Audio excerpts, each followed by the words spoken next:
upande wa afya tumeona kabisa kwamba kuna jitihada zimefanyika. Nilikuwa najaribu kupitia takwimu mbalimbali.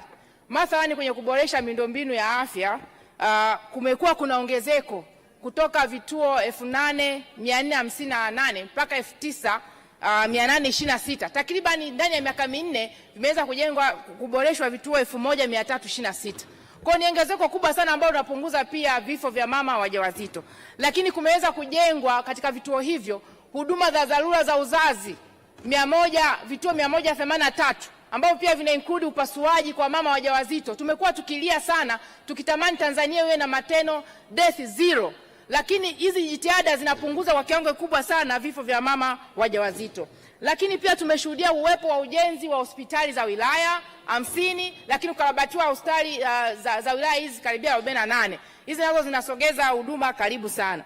Mheshimiwa Mwenyekiti, kwa haraka kabisa, ongezeko la utoaji wa huduma za magonjwa ya dharura kwa mwaka 2007 na 2020 tunaambiwa kwa kuna MD 7 tu, lakini mpaka sasa hivi tunavyoongeza ndani ya miaka minne vimefika kwenye hospitali zetu tumejengewa emergency kwa Tarime mjini MD zimekuwa 116. Ongezeko la hospitali ambazo zinaweza kutoa huduma kwa magonjwa ya dharura 109 ndani ya miaka minne, zaidi ya 1558.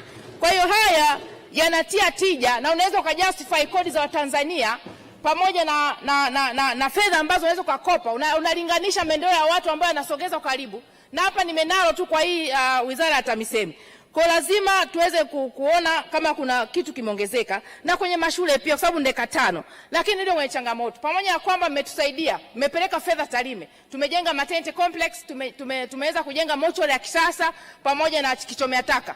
Lakini hospitali ni kongwe sana, hospitali ya mji wa Tarime. Na imejengwa kuanzia 1966. Ilianza kama zahanati 1956, ikaja kituo cha afya 1962, 1966 ikawa hospitali.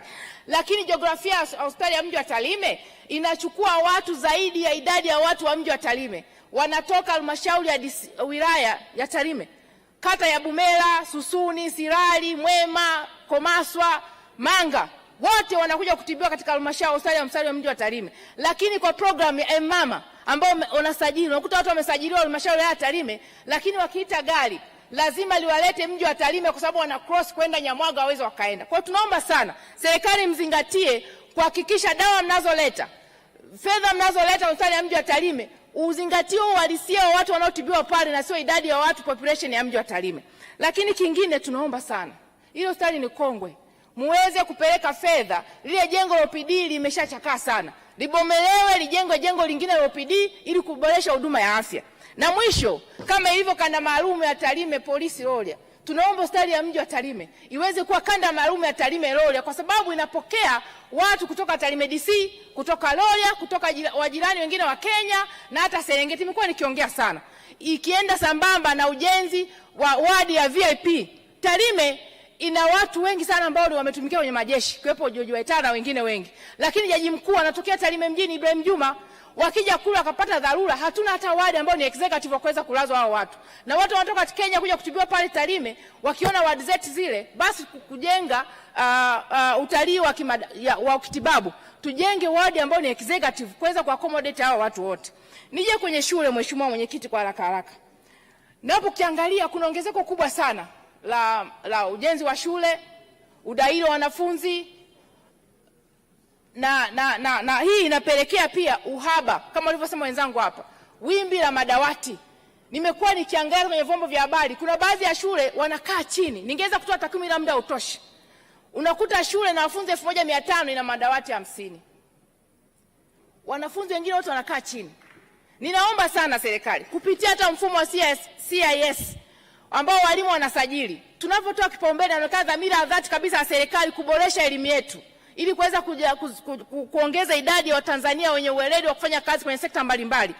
Tunapojenga mashule tuhakikisha tunapeleka na miundombinu ya madawati ili kuondoa kabisa mtoto anayesoma akikaa chini kwenye sakafu na mtoto anayesoma ambaye amekaa kwenye dawati ni vitu viwili tofauti. Tunaomba sana mfanye tafiti ya kina kujua ni idadi gani ambao ni mawimbi ambao hana mashule ambao hana madawati kwenye shule mlizojenga, lakini na shule kongwe, ili muweze kupeleka madawati kuhakikisha kwamba kweli tunaenda kuboresha hii. Nimepitia pia nikaona kwamba serikali imeongeza fedha kutoka bilioni 312 hadi bilioni 796 ya elimu bila ada. Napongeza kwa hili. Lakini kuna changamoto kubwa sana ambayo imeongezeka. Taarifa. Dakika chache sana Mheshimiwa Bunge. Ninakuruhusu Mheshimiwa Bunge. Mheshimiwa Mwenyekiti, Mheshimiwa Matiko mchango wake ni mzuri sana na anaonesha ameridhika na kazi anayoifanya Mheshimiwa Rais. Hivi sasa kwa nini asijiunge na Chama cha Mapinduzi ili akamuunga mkono vizuri Mheshimiwa Rais?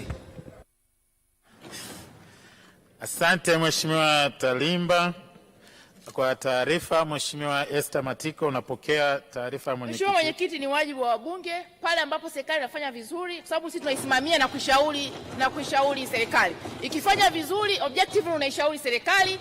Inapofanya vibaya lazima uishauri, sababu ni fedha za Watanzania walipa kodi. Kwa hiyo Mheshimiwa Mwenyekiti, niongezewe dakika zangu.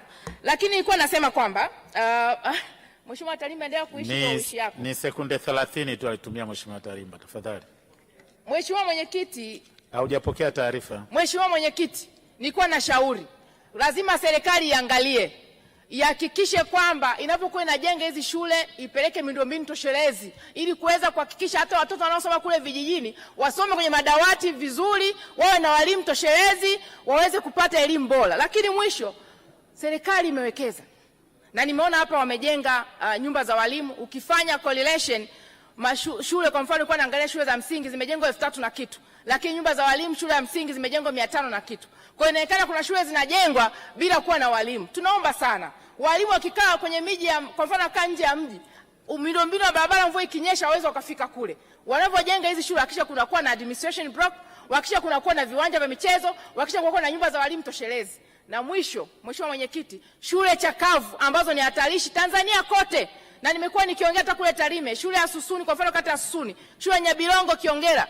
shule za pale mjini ambazo ni chakavu za miaka ya 70, miaka ya 60. Tunaomba sana, tumeona mmewekeza kwenye miundombinu ya shule, ekezeni muweze kujenga shule zile, mboreshe, pesi iwe kubwa zaidi ili kila mtoto wa Kitanzania ambaye hata yuko kule chini aweze kufaidika. Michango mashuleni, na malizia Mheshimiwa Mwenyekiti, nilisema ada mmeongeza, lakini michango mashuleni imekuwa mingi. Mchango wa RIM, mchango si wa uzio, mchango si wa mlinzi, masomo ya ziada, walimu wa ziada inakuwa zaidi. Unakuta mzazi anatoa zaidi ya 10,000, 15,000 hadi wanaishi labda ada irudi. Tumuondoe, mpeleke haraka iwe uniformity kwenye michango ya shule. Asante sana Mheshimiwa Mwenyekiti, lakini mwisho, uungwana ni vitendo.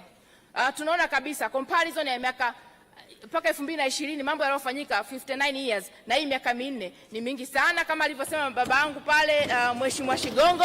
Mama anajitahidi sana kwa sababu anaishi matatizo ya wananchi. Mwanamke anaishi matatizo ya wananchi. Tumunge mkono, tuonge mkono wagombea wote wanawake kwenye majimbo na madiwani. Asante sana Mheshimiwa, nashukuru sana.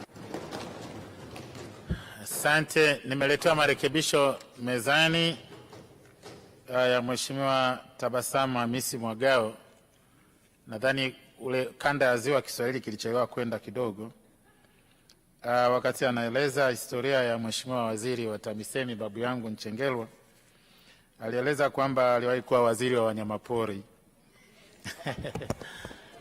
Marekebisho ni kwamba alikuwa waziri wa maliasili na utalii. Asante Mheshimiwa Tabasamu, nakushukuru. Asante sana. Sisi maliasili na utalii kule, yani kazi anazozifanya ndio za wanyamapori na miti. Asante sana, tunakushukuru sana. Hakuna utalii kanda ya Ziwa, tunaelewa. Asante sana.